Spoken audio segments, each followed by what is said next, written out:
Welcome everyone, and thanks for coming out. So we're going to talk about the prototype information, and then I'm going to do a review of the new ScaleTrains model. So I'm going to frame this around three sections, but you don't get to see the third section because my model isn't finished yet. What you get tonight is mostly parts one and two. In this first part, I'm going to do a survey of the prototype information that's already been published. So this is not new information. I've distilled down what I've been able to find on the internet, and some of this includes information right off of the ScaleTrains website. And so I've aggregated what I can into this clinic. All right, so the EMD GP40, just so everybody's clear on what we're talking about, it's 3,000 horsepower, four-axle road switcher. It was in production from November of 1965 until about the end of December in 71, which is a long production run. 1,187 units built in the United States and 18 units built in Canada by GMD. It's a two-stroke turbocharged 645 prime mover. It's a V16 engine using field shunting transmission and DC motors, which is something that differentiates it from the Dash 2 models that came along afterwards. This is the natural progression out of the GP35, and the fact that production remained in place from November 1965 until December of 71 speaks to the quality of the design, and also the number of units that were sold speaks to the popularity of it. The main competitors, direct competition locomotives, would have been GE's U30B, which had 295 units built, but that's not exactly a fair comparison because GE's U-series locomotives were kind of sort of constantly evolving because they were still new on the scene, but the U30B was the only directly comparable model that GE was building. And Alco was at the end of their rope by the time the GP40 came along. They built 16 C430s, which would be the only directly comparable locomotive. So really the GP40 kind of cemented EMD's position in the second generation, probably even it made the company even more secure than it was in the first generation of diesel locomotives. So by the time 65 comes around, railroads had long dieselized, and they were at the point where they're replacing their first generation models. So the major spotting features we're talking about are the three 48-inch radiator fans, the big 48-inch dynamic brake fan, if the locomotive was so equipped, a turbocharger, the Spartan cab, 55-foot frame, and the 10 handrail stanchions along the long hood. These are kind of the major sort of global scale spotting features.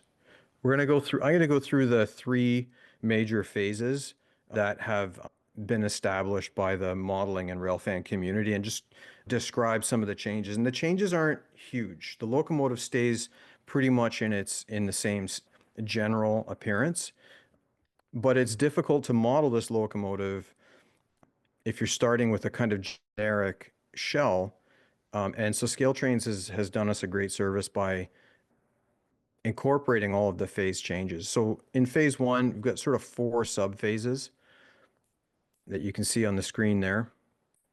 The major changes would be the fact that the end plate on the pilot changes shape. The equipment box, which is the box underneath, it's like the air equipment box underneath the cab. The doors on that equipment box change slightly. The electrical cabinet air filter box ends up showing up right in behind the cab inside of this phase, and those are the major changes. So let's go through those.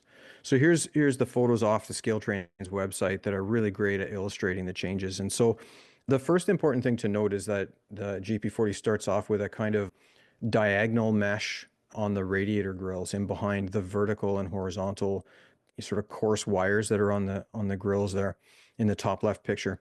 So the mesh that's in behind there is like a diagonal mesh. And then the next important thing is that it starts off with a kind of the end plate has kind of a nub that protects the step on the bottom of the pilot on all four corners. So the shape of that is going to change. And then let's look carefully at the fan design. This is a dynamic brake fan on the bottom left-hand corner. And that, so you can see there's a cap in the middle. And what you might not be able to see is that the grill on top of the open part of the fan is a spiral. It's not concentric circles. It's actually a continuous piece of rod that's been bent around and welded in place. So that's kind of your first of the phases, the first of the subphases. And then we end up with this minor change where this equipment door gets these stiffeners on the top and the bottom. And then the next step is that these same doors get, the stiffeners are shortened. So they're sort of terminated before the end. So that's kind of subphase 2 and then subphase 3. And then subphase 4 is this air filtration box that's in behind the cab. So here are the production numbers that we can differentiate that runs basically from November of 65 through about March of 66. There's a little bit of, it's a bit difficult when we get into this transition in March of 66, but when I get there, we can talk about that. So the list on the bottom of the screen there shows the major kind of spotting features. And here's an example of one of the locomotives from that phase. New York Central went in big on the GP40. And then ultimately those end up as Penn Central engines as well, and Penn Central ordered some as well. This is a second subphase. So the previous one was the first subphase. You can see if you look at the doors under the cab number, there's no ribs on there at all. And then if we look at this one, there's ribs that run the whole length. This is the second subphase. I put this one in here because GMD is a bit of an outlier. Chronologically, this unit should fit into the second subphase of phase 1. And a lot of the spotting features look like it does, but GMD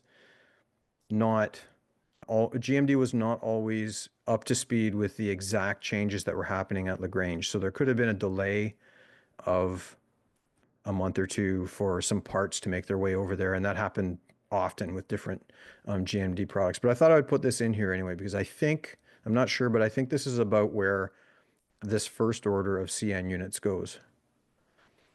So then we end up in the third phase, and this is a big one. So the changes that happen in this third subphase of phase 1 are long lasting. So it lasts from the beginning of the first couple of months of 1966.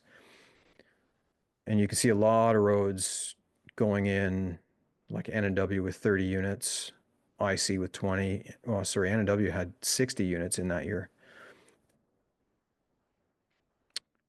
I mean, pick your favorite road, right? And then in 67, this same phase, there were really no changes until, the middle of the summer or the end of the summer in 67 when New York Central was in for a big order of 30 units. So you can see that this particular phase would be a good choice for a manufacturer because a lot of locomotives, a lot of paint schemes. If I scroll back, here are the 1966 roads and then here are the 67s. So it's a lot. And so now we're into I'm going to show you some pictures of some of the third subphase of phase 1. So here's your Milwaukee engines. Remember, we're talking about the air equipment space door underneath the cab, having ribs on them rather than being smooth. Here we've got the electrical cabinet air filtration box behind the cab of the locomotive on the fireman's side. This piece of equipment showed up on a lot of locomotives that were from earlier phases as a retrofit, and EMD offered it as I'm not sure that they offered it as a warranty item, but they did offer it as an upgrade. So it does show up in later photos of engines that didn't have it when they were delivered. So then we get into phase 2. There are 5 kind of sub phases. Phase 2 gets a little tricky. I'll just run through them real quick. The end plate of the pilot ends up changing to a zigzag kind of look rather than a nub that sticks out at the bottom. And that piece that sticks out is really just to protect the bottom step. We're going to talk about the bottom step a little bit more in a bit. Now, the electrical cabinet air filtration unit or box, that's kind of standard at this point in this phase. The nose grab irons change from a basic regular kind of level sort of shape with the bolts underneath to a drop, or sorry, they had the bolts on top, and it changes to a drop grab with the bolts on the bottom. And then the radiator grids change to a square type screen. And the long hood, the stanchions on the long hood, the spacing of them changes. So in prior phases, these stanchions, they were a little bit random.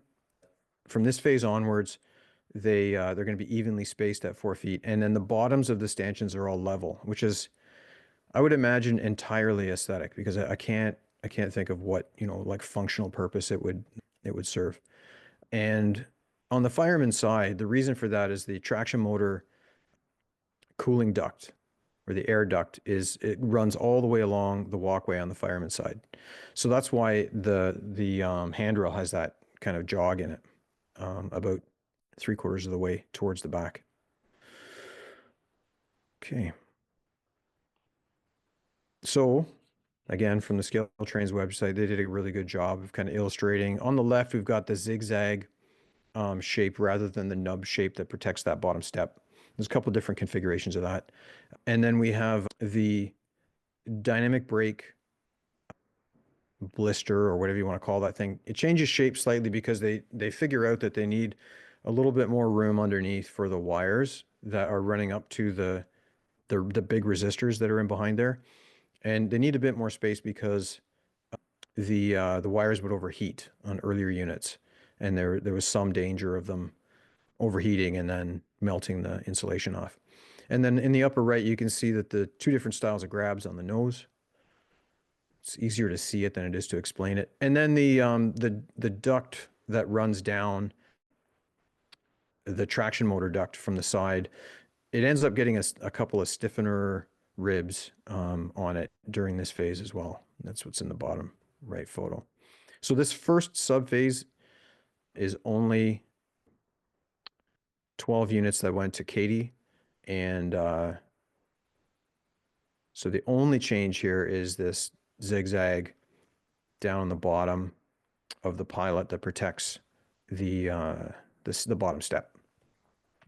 The next subphase is 30 units split between L&N and Milwaukee, and this is the big difference here is the fans. So the fans, instead of having that button in the middle, they're just open top with concentric circles. So got a couple of examples for you here.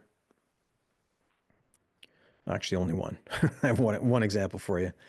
And then the third subphase, which is the beginning of the change in the nose grab irons, is the CB and Q and the DT&I units. DT&I unit here it's a good example of the few units that were built without dynamic brakes. Most of them were built with dynamic brakes, and you can see the stanchions evenly spaced, and the bottoms of the stanchions on the long hood are all at the same height. And you get a good view because they don't have a plow on the front. You get a good view of the end plate of the pilot there with that zigzag shape on it. And then this phase is a big phase. This phase 2B it spans a year and a half. And again, this is a good one for manufacturers to choose, because you can see that they what do we have here? 20 units. The Katie ordered 20, right? Penn Central ordered 155. So they went in pretty deep on that. And you can see that the Penn Central's production overlaps some of the other roads. So obviously, Penn Central ordered a lot of units, but GM or EMD probably had to commit to a couple of other railroads to jump into the production. So I haven't dug into the serial numbers that are on the builder's plates, but I have the feeling that's It's been asserted that the Katy and the Milwaukee engines fit inside of the serial numbers of the Penn Central unit order of 155 units, which is kind of neat. It's a lot of units. And the B&O, obviously, fans of the B&O will recognize, the B&O went in big for the GP40. And then that same production phase continued into 1971. So this is a long run for this particular style. So this set of spotting features really shows up on a lot of engines.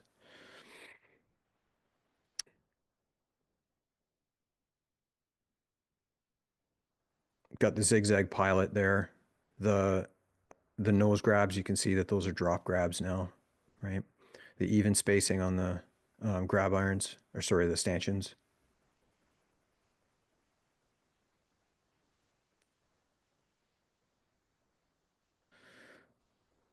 This is a good example, or this is a good shot because of the angle. This because it's backlit. You can see the grills on the radiator. You can see that they're clearly vertical, and the grid is vertical and not diagonal.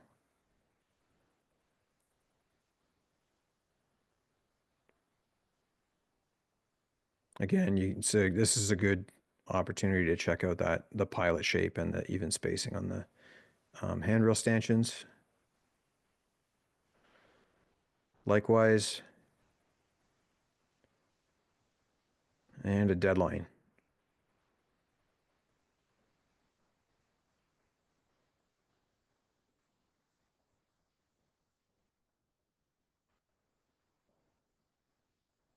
So we're getting close to the end of production.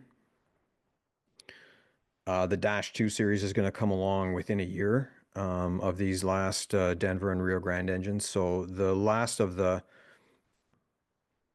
GP40s have the elongated bump on the front of the dynamic brake blister. So you can see that kind of stretched out a little longer to make a little more space for the wires on that one. Same at this side as well. The blister is stretched out a bit longer. And then I think we're at the end. And it's just these two C&O orders.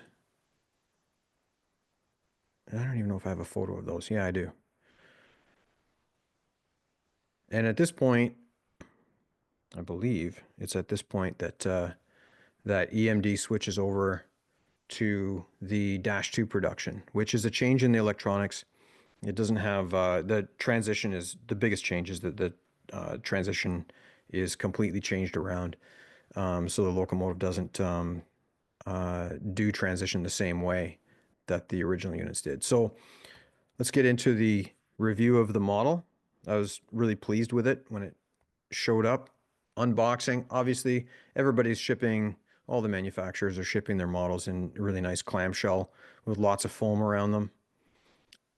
ScaleTrains really kind of wraps the whole thing up in that as well, which is really nice because you don't end up with any scuffs until you start handling it. It comes out at 15 ounces or 429 grams on my President's Choice baking scale. The shell comes off really easy. You pull these two screws out, the coupler pockets come out, and the shell slips right off.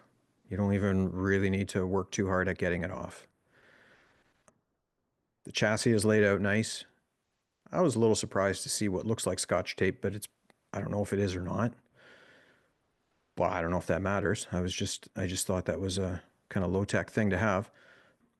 The components are laid out really nice. There's no wires connected to the shell, which is kind of a standard, I think, in production now. That makes it super convenient for pulling the shell off. Let's take a look at the way they do the lighting. They've got these mini surface mount LEDs. The three LEDs that you see flanking that little board are the class lights. And then in the middle, you've got the headlight. And then down the very bottom, I actually neglected to make the circle big enough to catch the walkway light, which is under there as well. And then correspondingly on the shell, you've got the clear plastic that sort of carries the light out through to the front like a light pipe. And this is a good moment to look at some of the details that are attached to the underside of the walkway on the shell. So you've got a whole bunch of kind of pipes and filters and appliances and bells. The bell is up there as well. air tanks, drain pipes, that sort of thing. These are sort of incomplete parts, but they correspond with parts that are on the frame of the locomotive. So between, you know, what you see on the bottom of the shell and what you see on the bottom of the frame or on the sides of the frame, it's a really, really nicely detailed underframe. And at the back, sorry, at the back, you've got the same thing where you have a walkway light and number board lights. I forgot to mention that as well. And the headlight and the class lights in the back as well. So it's a pretty slick setup. Ground lights. I think they're called ground lights. It's for checking to see if you're moving. Both sides, which is always, I was always confused about whether they're supposed to be on both sides or just the engineer's side, but this model has it on both sides. Again, now you can see some of the details that are actually attached to the side of the frame as well, and to the side of the truck. There's a lot of details on these models.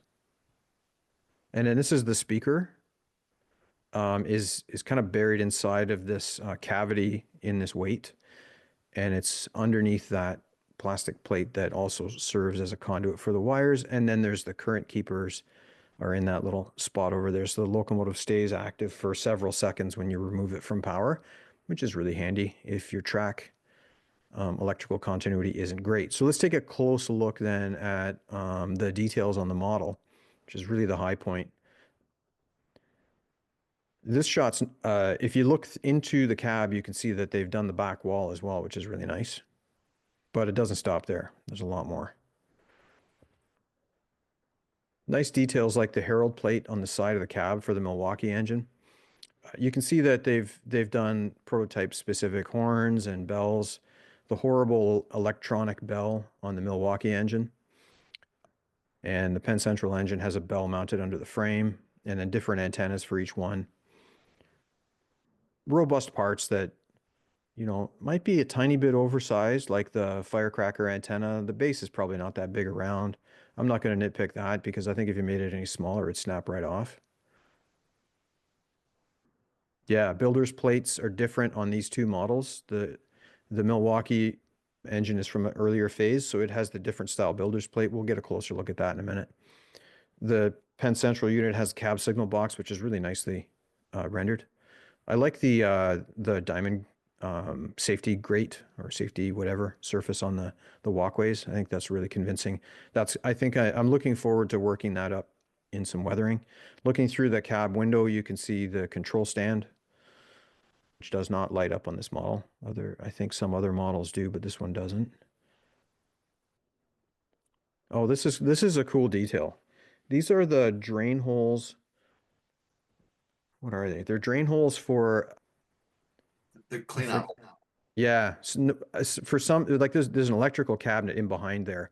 So what they've done is they've actually located these drain holes. These drain holes moved around a little bit depending on phase, which I wasn't able to incorporate in my overview of the whole thing. But they've captured that, and I haven't actually checked to shine a light through them, but I think they're holes in the shell. But they're at least divots in the shell anyway, which is a pretty cool detail. I mean, that's really getting into some fine details. You can see in this same shot, we're going to see a whole bunch of pictures, but you can see the different builder's plate in this shot. I'm going to show you a photo in a second of the two builder's plates side by side. And then I was really pleased with the stencil typeface on the number board that's up on the dynamic brake blister of the Milwaukee engines. Some closer shots of some of the roof details. Nicely rendered exhaust stack plate. I really like the way that they have that, the way that they did that.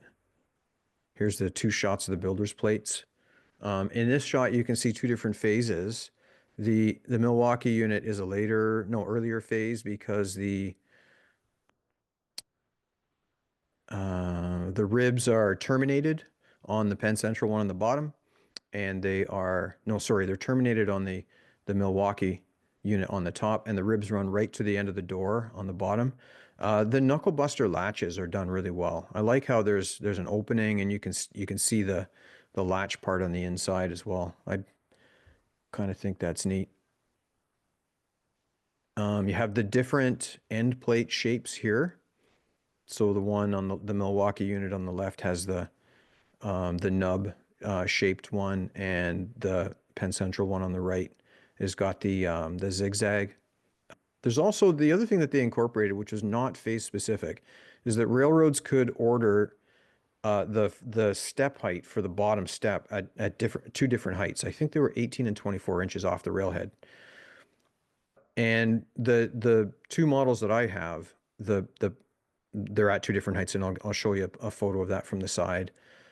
You can see also in this shot, you can see that the stanchions are different lengths. So on the left, it's a deeper stanchion. It runs further down on the pilot or the end plate. And on the right, it's shorter on the Penn Central engine. So they've captured that.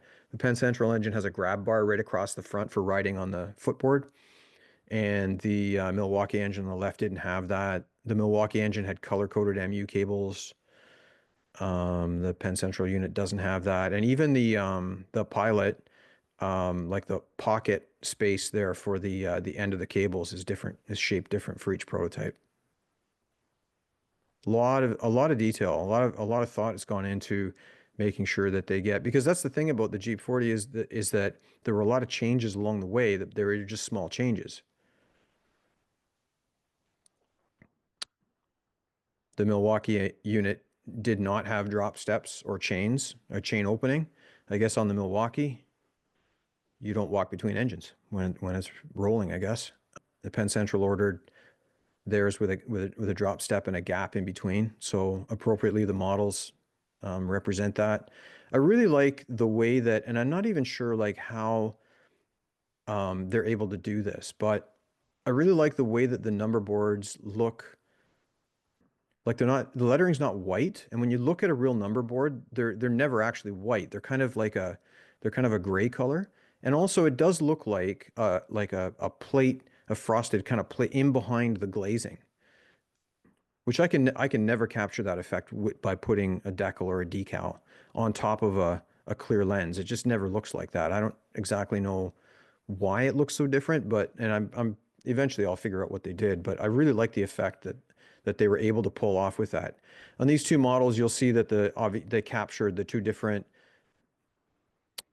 the MU stands, which are right in here, in between the two stanchions on the fireman side.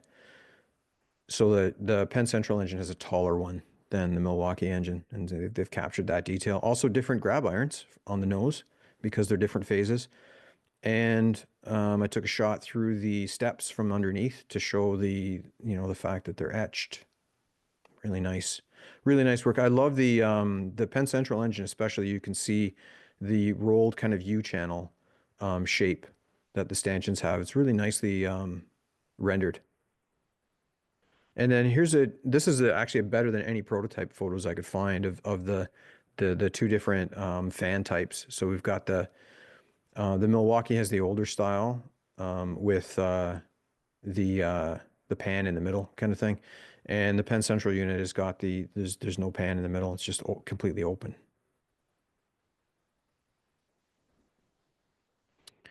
This is that detail I was talking about with the step height. I tried two different shots. The shot on the right, I guess, it illustrates it a little bit better. The Penn Central engine, they ordered theirs with the step lower, whereas the Milwaukee unit, like I said, I think the difference is 18 and 24 inches or something to that effect, maybe 22 inches, 18 and 22 inches or something like that. But regardless of what the actual height was on them, they've captured that sort of phase specific. And then this is a really good illustration of the different phases having different radiator grill. So you can see that the Penn Central engine's got the square grill, whereas the Milwaukee engine underneath has got the diamond shaped or diagonal shaped grill.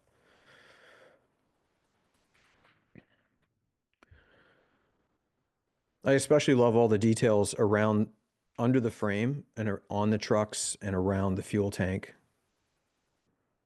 I mean, I've had this engine. Here's another thing. I've had this engine apart, or these two models. I've had them apart to do the shots on the inside, the gut shots for this presentation, And, you know, I've handled them quite a bit already. And one of the things that people talk about is that, you know, how delicate are the parts? Well, nothing, I can say that nothing is broken off at this point anyway. And I've been handling them a lot, and I'm going to start working on the project for the clinic that I'm doing in March. So they're going to come apart. And so we'll see how that goes. But the details look really good and they seem really robust. They even captured the weld seam on the bottom of the tank, which I was really impressed with. It's not the bottom of the tank. It's like 2/3 of the way down on the radius of the fuel tank. That's kind of neat. Sand pipes. I'm not sure that's where the sandpipe actually goes. I think it's supposed to be behind the brake arm. And I don't know if that's just like I just have to move it there. It's a flexible piece of plastic. I might just have to put it there. Like maybe it slipped out or something. Sight gauge for the fuel tank. That's nice. Traction motor wires. It's all good. This was the only sort of manufacturing defect that I saw on my models, and that's that this is a plastic injection molded detail part that's glued onto the side of the frame, and it's got all the traction motor wires on it and a bunch of pipes and stuff. And on one of mine, so there's two on every model, and on one of mine, this was a bit loose, so it's kind of flapping around. Which, you know, it's not going to be a problem for me to just glue it back in place. But, you know, I want to call out the things that actually showed up on my models when I took them out of the box. And I mean, that's really the only beef I have about the assembly. They were put together really, really nicely. Here's some more shots of just well-lit shots of all that clutter underneath. I mean, I think it's all correct. It's mostly correct. It's hard to find photos of this stuff to verify it. From what I can tell in the photos that I've seen so far, this is really nicely rendered. The emergency fuel cutoff switch is in the right spot too, which is nice. It's the right size. The fuel fillers and everything is nicely proportioned. Nice details. I have a beef about the herald on the Penn Central unit. The Penn Central, not the script on the side, but the actual herald. I'll show it to you in another photo. We measured it out, and it's a little stretched, like horizontally. Not sure what happened there. So it's a little bit incorrect. We'll get to that in a minute. More details: speed recorders, painted wheels, air filters, sandpipes, drains. I like the way that the way that the side frame looks like it's a piece of cast metal. It's got kind of a texture to it. So I think they did a good job of capturing that. The curves, I mean, I think manufacturers have a real hard time sometimes capturing the look of a cast piece like that. And you know, I'm not suggesting that it's an easy task to do, but I think that ScaleTrains has done a really nice job. That brings me to the end, a couple of eye candy shots on my layout. This gives me a chance to kind of talk about that herald. Yeah, it is supposed to end at, so 1, 2, 3, 4, the fifth door on the right side of the herald. It's supposed to end a little bit closer to that door. So it's maybe a foot too long, maybe not quite that much, maybe 10 inches. I like the way that they paint the wheels too. So that concludes what I have for you. I don't know if there's any questions.